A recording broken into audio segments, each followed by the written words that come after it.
Hello, medical assisting students. We have week one completed. Hopefully, most of you are starting chapter two, week two. Couple of reminders is your exam for chapter one opens today. So don't forget to take that. So the big thing with chapter two here, we're going to get into privacy, security, and HIPAA. This is really important for a medical assistant as you will be dealing in a clinical setting with a lot of the different scenarios. So let's go ahead. I just kind of want to talk about a few things here. Your assignment due Monday is chapter two workbook. With that, you have to do part two and three. Then you need to complete 2.2, which is the critical thinking. That distinguishes between incidental use and disclosures, or was it a HIPAA violation? So let's just talk about that. An incidental disclosure results from the failure to apply reasonable safeguards to adhere to the minimum necessary standard. So with that, basically they're saying then the privacy rule has been violated.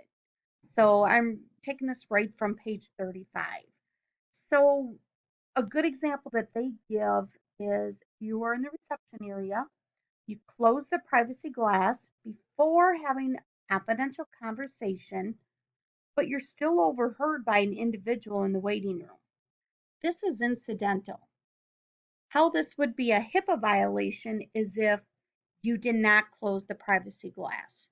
Then it becomes a violation of the privacy rule. So there's a good way to, you know, think about the difference here. Did you take precautions?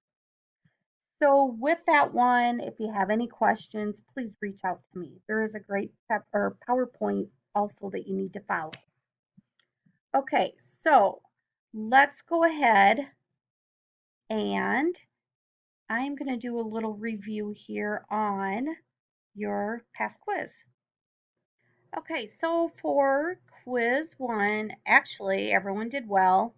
Just a few things to remember. Spelling. If the spelling wasn't correct, I did mark it wrong. So answer one was multi-skilled health practitioner. Practitioners was fine.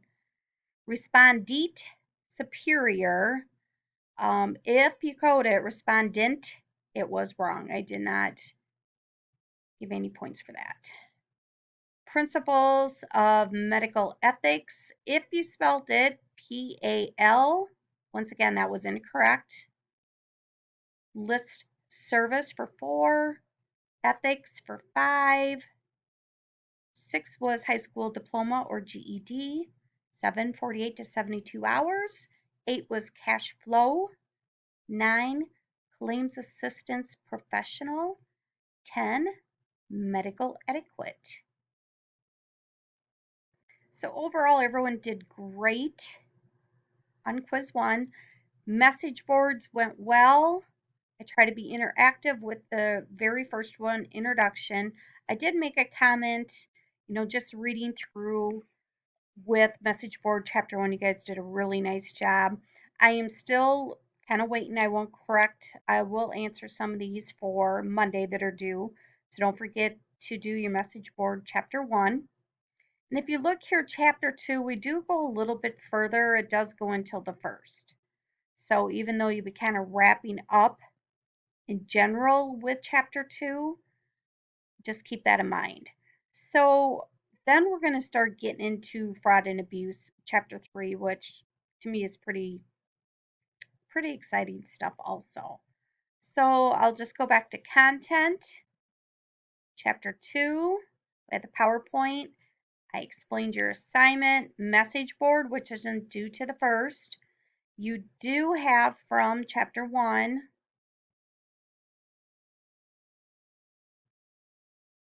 those were all done. I did get these corrected already. Was this corrected? Everyone's done with their first message board. Etiquette, again, that is due the 25th. Chapter 1 exam starts today, ends the 24th. So hopefully everybody, we're on track. please, please let me know if you need any assistance. I will get back to you. Have a great weekend, and I hope you all enjoy watching football. I am a Packer fan. I'm sure a few of you are. If not, you can be my husband's side. He is a Buccaneer fan. So have a great weekend. Enjoy it however you may, and I will talk to you all next week.